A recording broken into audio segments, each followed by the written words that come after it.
이제는 점점 디지털 세상의 어떤 실체들이 이제 만들어지고 있고 이 실세계에도 많은 영향을 미치고 있고 이 디지털 세상에서의 무역의 흐름 이런 것들에 좀 민감하고 그 세상에서 어떤 새로운 일들을 개척하는 것이 기회라고 생각해요.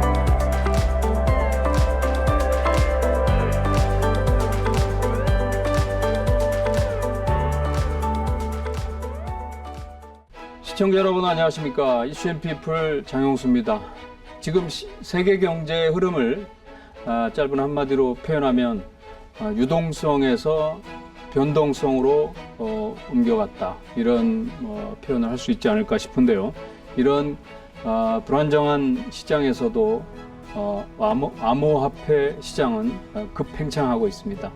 오늘은 블록체인 전문가이시기도 하고요. 블록체인 학회 회장을 맡고 계시는 박수용 서강대 교수님을 모셨습니다. 어서 오십시오, 교수님. 네, 안녕하세요. 네, 회장님이라고 제가 여쭙겠습니다. 네.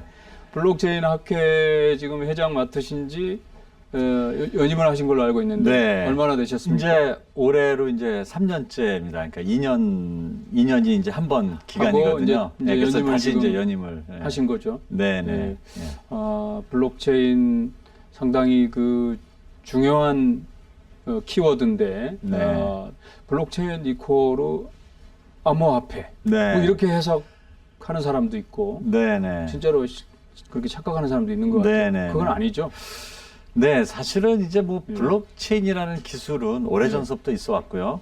또 이제 우리 컴퓨터 분야의 뭐 암호학이라든지 또 뭐 그 P2P 네트워크라는 이제 분산 네트워크 기술 또 뭐 머클트리라는 알고리즘 뭐 하여튼 여러 그 컴퓨터 사이언스에 있는 여러 기술들이 존재해 왔고요. 이것들이 사실 이제 블록체인을 이루는 요소 기술이고 그러나 이제 일반인들이 그렇게 이제 블록체인을 암호화폐로 인식하는 것은 아마도 블록체인 기술이 그래도 가장 일반인들에게 알려진 것이 블록체인 기술이 이제 그 비트코인을 만드는 데 이제 사용돼서 그렇게 이제 인식하지 않나 싶지만은 사실 이제 블록체인 기술은 뭐 우리 사회의 여러 가지 어떤 중요한 문서들의 어떤 그 신뢰를 보장한다라든지 또 위변조를 방지한다라든지 여러 분야에 이제 사용될 수 있는 그런 기술이죠. 네.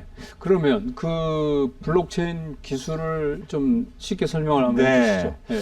사실 뭐 이제 기술적으로 얘기하자면 이제 복잡하긴 하지만은 이제 비유를 들어서 좀 조금 이제 말씀드리면은 이제 예를 들어서 말이죠. 저희가 조기 축구회가 있어요. 조기 축구회가 한 10명의 이제 인원이 있는데 그럼 조기 축구회에서 뭐 여러 가지 뭐 이제 회비도 내고 지출도 하고 그러지 않습니까? 그러면 사실은 그 장부를 관리하는 것이 굉장히 중요하잖아요. 그럼 이제 기존에는 그 장부를 어떻게 관리했느냐? 예를 들면 우리가 많이 하는 거, 총무한 사람 뽑아서 믿을 만한 사람 한 사람 뽑아서 이제 그 사람이 꼼꼼하게 이제 다 적잖아요. 그럼 이제 조기 축구회 회원들이 다 모였을 때 이렇게 됐습니다라고 보고 회원들이 보고 문제 없으면은 이제 그렇게 해서 이게 운영되는. 그러니까 한마디로 해서 이제 중앙에 뭔가 신뢰할 만한 어떤 조직이나 어떤 그 기관을 두고 서로 간에 이제 그런 장부를 관리하는 이제 그런 것이 사실 그동안에 은행이라든지 여러 우리 사회에 했던 것인데 이제 블록체인이라는 기술은 만약에 그 총부가 없이 모든 사람이 장부를 다 가지고 있고 그 어떤 지출이나 어떤 입금이 일어날 때마다 자동적으로 장부가 업데이트 된다고 하면은 그러면 이제 그 사람들이 그런데 이제 가장 문제는 내가 가진 장부하고 저 사람이 가진 장부하고 틀릴 수 있잖아요.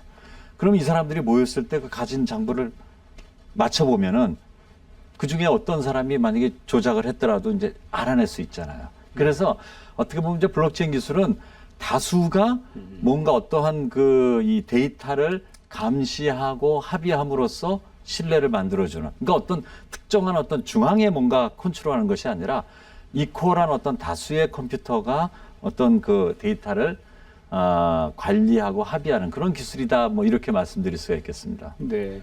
보안 측면에서도 그렇죠. 그렇죠. 그러니까 그래서 이제까지 그 어떤 블록체인의 그런 그 기록된 내용들을 갖다가 해킹하거나 뭐 이렇게 해서 성공한 사례는 없죠. 그러면 지금 블록체인 기술이 어떻게 실생활에서 실제 경제에서 이렇게 응용이 되고 있는지 한번 설명을 해주시죠.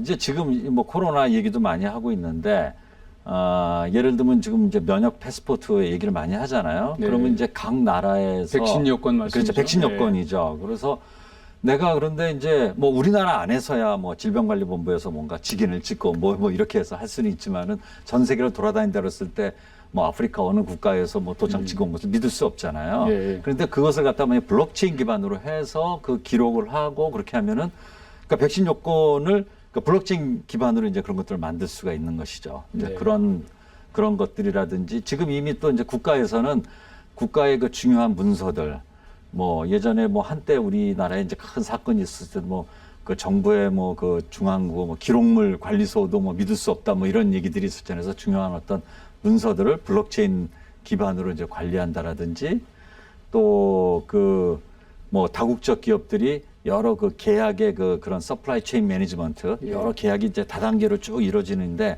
그런 계약 문서들의 유변조 이런 것들이 많이 있거든요. 그래서 그런 것들을 이제 블록체인 기반으로 한다라든지 그것뿐만 아니라 이제 뭐 자산 쪽 디지털 자산 쪽으로 가면 너무나 많이 있죠. 금융 분야에서의 응용이라든지 이런 것들은 그렇죠. 상당히 많이 그러니까 확장성이 네. 뭐 거의 뭐 우리 사회 전 예, 분야에 이제 사용될 수 있다 이렇게 말씀드릴 수 있습니다. 네. 그렇다면 우리 경제가 세계 10위다. 또 네. IT 강국이다. 그러는데 네. 우리나라의 블록체인 기술의 현주소는 어느 정도인가요? 한때 사실은 한 5년 전만 해도 우리나라가 굉장히 블록체인 기술의 핫플레이스였었습니다. 그래서 뭐 해외에서도 뭐 여러 그 개발자들, 학자들도 우리나라에 와서 컨퍼런스도 하고 했었는데 그동안에 사실은 조금 아쉽게도 우리는 좀 그런 그 블록체인 뭐 특히나 이제 암호화폐 이런 것들의 규제가 많아지고 하면서 이제 기업들이 많이 떠나가고 하면서 조금 그 해외와의 격차가 좀 벌어졌다고 보이고요. 그래서 뭐 혹자는 뭐 그냥 러프하게 뭐 3년에서 5년 사이 뒤졌다 뭐 이런 얘기도 많이 하는데 그건 어떻게 매주하는지 모르지만은 일단은 기술의 주도권 그러니까 뭐 전 세계로 통용되고 있는 블록체인 그 메인넷들은 거의 뭐 미국이나 중국이나 유럽 쪽이 다 이제 주도하고 있다 이렇게 볼 수 있죠. 예. 뭐가 문제인가요, 지금? 그렇게 뒤처진 게.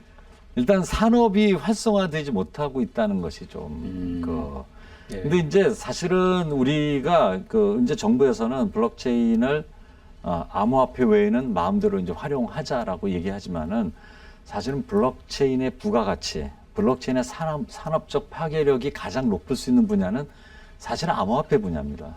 근데 요것을 놔두고 그 위에 그 주변의 것만을 갖다 이제 하자고 하니까 네. 그렇게 파괴력 있게 이제 산업이 이제 발전하지 못하는 거죠. 이렇게 파괴력 있게 산업이 발전하지 못하다 보니까 당연히 그쪽의 기술자들이 또는 이제 뭐 외국 기업에 이제 취업한다라든지 뭐 해외로 나간다라든지 뭐 이런 일들이 있다 보니까 이제 기술적 격차가 좀 벌어지지 않았나 좀 그런 생각을 하는데 조금 그래도 다행한 것은 최근에 그래도 이제 정부에서는 그런 기술적 격차를 좀 줄이자 그래서 그 예타를 좀 통과시켰어요. 그 블록체인 분야의 그 원천 기술 개발 사업이 한 500억 이상 되는 그 사업이기 때문에 이제 예비 타당성 조사를 했는데 재작년에 이제 한번 탈락했는데 작년에 통과해서 올해부터 좀 그런 대대적인 좀 R&D 사업을 이제 막 시작하려는 그 단계입니다. 정부 차원에서요? 예, 정부 차원에서 이제 그런 것들을 좀 부스트 시키겠다 이래서 이제 앞으로는 조금 기대를 좀 해보는 측면은 없지 않아 있습니다. 그러니까 우리 회장님 입장에서는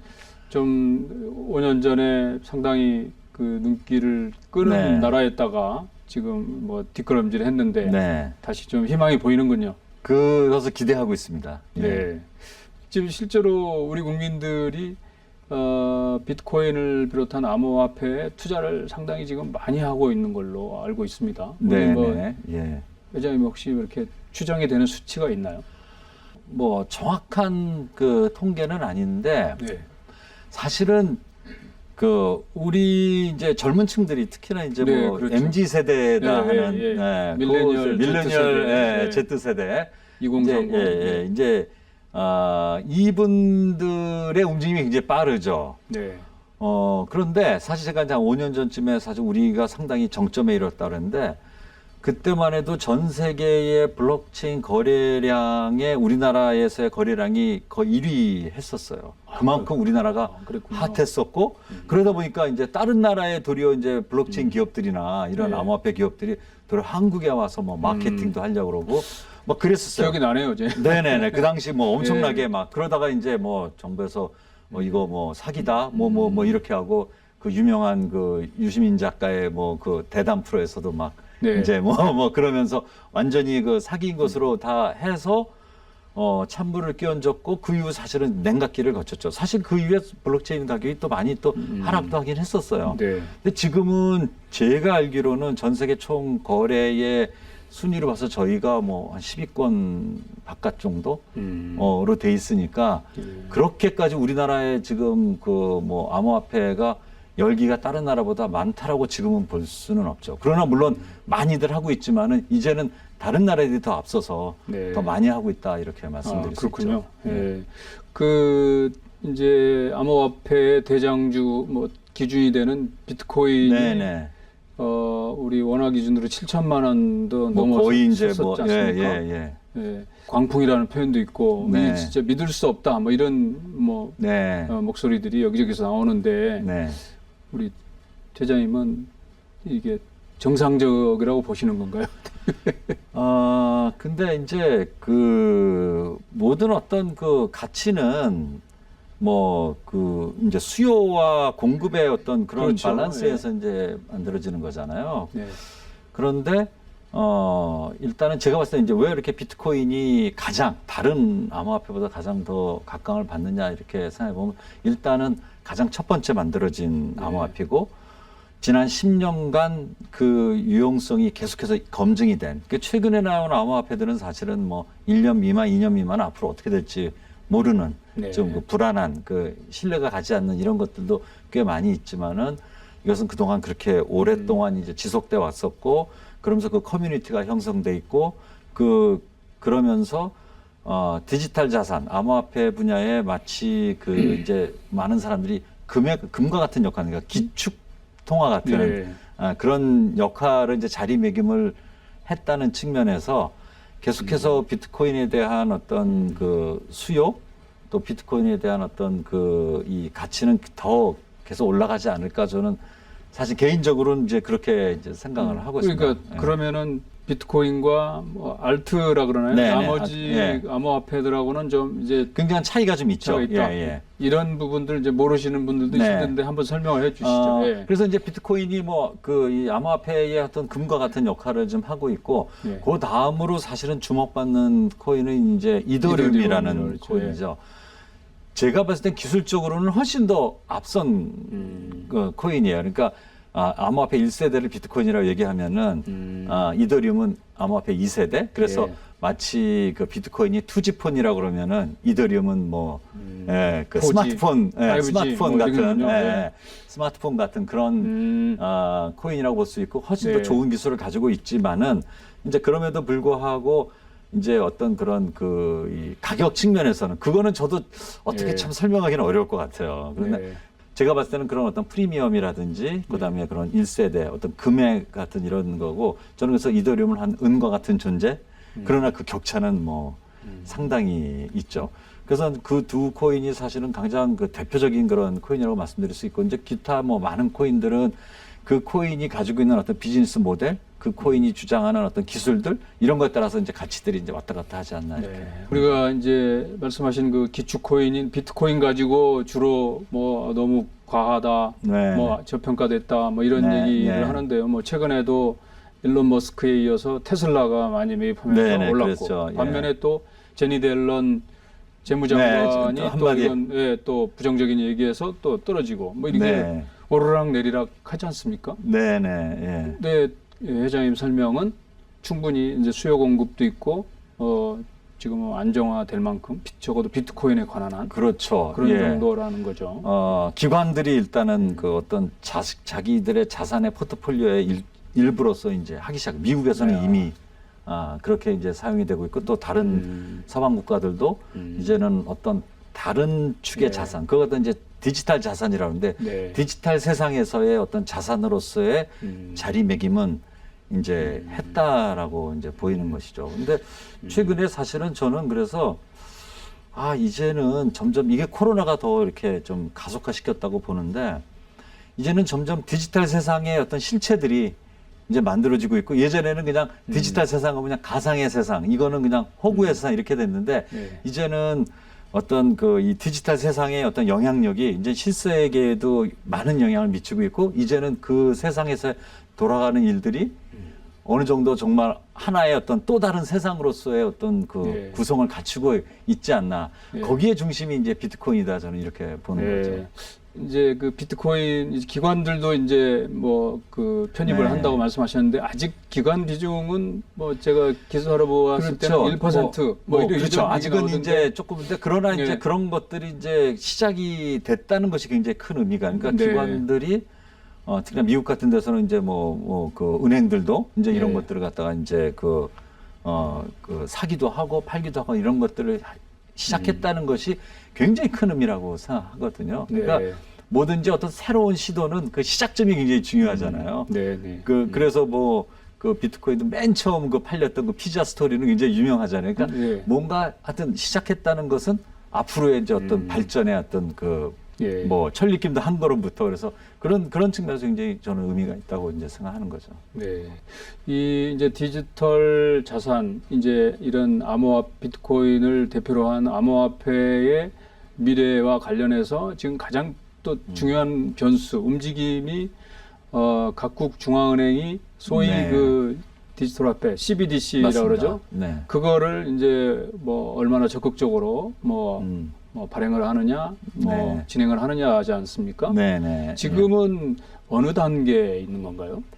지금은 뭐 아주 초창기죠. 그러니까 이제 제가 알고 있기로는 뭐 스웨덴 같은 나라, 그다음에 이제 중국 여기가 굉장히 이제 적극적이고요. 그래서 중국에서도 벌써 일부 몇 개 성에서 좀 실험을 했고 이제는 그 실험 대상을 뭐 이제 100만 명 단위 뭐 이렇게 막 계속해서 이제 늘려나가는 이제 이런 상황이고 이제 스웨덴에서도 이제 그런 그 시범적인 어떤 서비스들이 진행되고 있고 미국은 어떤가요? 미국은 아직은 좀 보수적입니다. 좀 이유는 있는 것 같아요. 우리나라도 지금 뭐 이제 그 컨설팅을 받고 있고 한국은행이 그래서 이제 우리나라도 아마 이제 준비를 좀 하고 있고 거의 모든 나라들이 뭐 영국이나 어떤 그 유럽의 나라들 다 지금 CBDC를 자체적으로 다 준비를 하고 있는 이런 상황이라고 말씀드릴 수가 있겠고요. 근데 이제 저도 이제 그런 질문을 많이 받아요. 그래서 뭐 CBDC가 나오면 이제 비트코인은 소용없는 거 아닙니까? 그러면 그러니까 저 이제 그 질문을 드리려고 제가 여쭤본 건데. 근데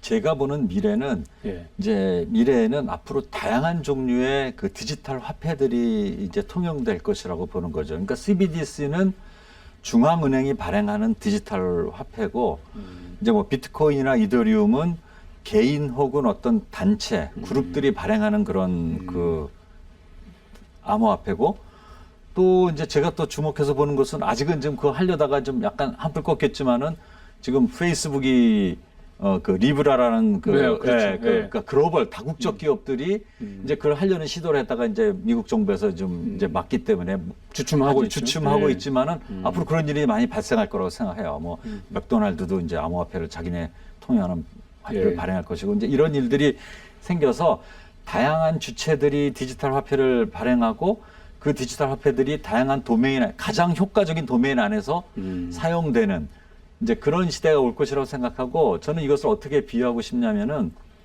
예전에는 우리가 그 이 편지를 주고받는 것은 국가의 그 우체국 최신청에서만 했었잖아요. 근데 이제 이것이 디지털화되면서 전자 메일이 만들어지면서 회사에도 메일 시스템이 있고 또 그런 뭐 그 Gmail 같은 건 이제 전 세계적으로 쓰는 메일 뭐 다양한 메일들이 존재하지 않습니까? 그러니까 저는 이제 그런 것처럼 이제 화폐도 그런 어떤 특정한 목적이나 특정한 비즈니스 도메인에 맞는 다양한 종류의 화폐들이 만들어져서 사용되는 이게 디지털 세상의 특징이라고 보거든요. 이제 그런 공인 인증서 없어지고 이제 민간 뭐 인증으로 바뀌듯이 그렇죠. 이제는 이제 민간에서도 이제 이 지역에서 사용하는 화폐 그러면서 이제 그것들이 자유롭게 또 교환되고 하는 이제 그런 이제 시대가 이제 올 수 있다라고 저는 이제 보는 것이죠.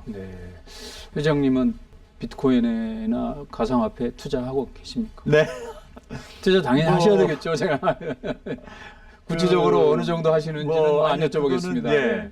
근데 제가 이제 하나 재밌는 말씀 드리면은 예. 제가 처음에 그 이제 블록체인 연구 시작해서 한 6년 전쯤 되는데 예.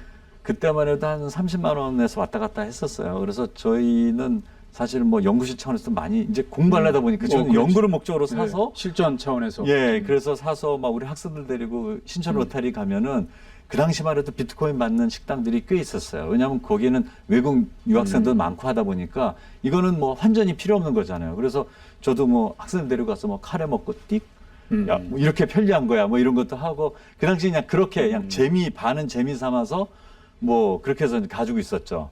예. 이제 그러나 그걸 지금은 그렇게 지금까지 하면 이거 과신데요, 이제는. 그렇죠. 이제는 저도 뭐 그렇게까지 오를 줄은 몰랐는데 저는 네. 그 당시에도 야, 이게 이런 근데 왜냐면 또 비트코인의 특징은 사실 2,100만 개라는 한정적인 또 예. 발행 숫자도 있고 해서 이게 전 세계로 만약에 사용되고 한다 그러면은 엄청난 밸류는 오를 것이다라는 그런 이제 상상을 했었지만 저도 그렇게까지는 생각 못 했었죠. 예. 이제 젊은이들 아까 MZ 세대 말씀하셨는데 네. 당연히 뭐 그 기성세대보다 한참 앞서가 있고 또 네. 이런 분야에 대한 관심들 뭐 실제 투자도 많이 하고 있으니까요. 네. 그런 앞으로 이 블록체인과 관련해서 우리 젊은이들한테 우리 회장님 또 교수님으로서 또 한 말씀 네. 해주시죠. 근데 이제 저는 뭐 그 이 뭐 MZ 세대들이 더 잘 알겠지만은 네. 앞으로는 사실은 이제는 우리 현실 세계의 경쟁력뿐만 아니라 이제 디지털 세상에서의 경쟁력이 굉장히 중요하다고 생각하고 네. 그런 측면에서 이제 디지털 세상에서의 어떤 그 돌아가는 어떤 경제의 흐름 또 디지털 세상에서의 어떤 그 이 어떤 무역의 흐름 이런 것들에 좀 민감하고 그 세상에서 어떤 새로운 일들을 개척하는 것이 앞으로는 굉장히 우리 젊은 세대의 기회라고 생각해요. 그러니까 네. 저는 이제 그런 이야기도 좀 그 나눕니다. 우리가 70년대, 60년대 이때는 우리 그 아버님 세대라든지 이런 분들한테는 모든 것이 기회였었잖아요. 네. 뭐 땅을 사도 기회였었고 그렇죠. 그냥 뭐 어떤 산업을 하든지 간에 다 새로운 산업이니까 엄청나게 기회를 가지고 이분들은 그렇게 읽으셨지만은 지금 우리 젊은 세대들은 우리 현실 세계에서는 땅 한 평 살 수 있습니까? 뭐 새로운 사업을 할 수 있습니까? 디지털 기회는 또 디지털 무궁무진하다 세상은 그 지금 열린 말씀하신다고 것이죠. 그런 거죠. 네. 그래서 저는 거기에서 새로운 어떤 예. 세상을 발견하고 예. 새롭게 도전하는 것 저는 멋진 일이라고 생각합니다. 네. 오늘 이렇게 나오셔서 좋은 말씀 해주셔서 감사드리고요. 앞으로 우리 교수님들 학회 활동 좋은 성과 내시기 바랍니다. 오늘 나와주셔서 네. 감사합니다. 네, 고맙습니다. 네. 네, 박수영 블록체인 학회 회장님과 말씀을 나눴는데요. 5년을 좀 뒷걸음질 쳐서 좀 아쉬운 부분이 있지만 또 정부가 원천기술연구에 또 예산을 투입했다고 하니까 여러 가지로 민관이 또 노력을 한다면 블록체인 쪽에서 좋은 그 기술 발전이 있지 않을까 그렇게 기대해 봅니다. 이슈 앤 피플 여기서 마치겠습니다. 감사합니다.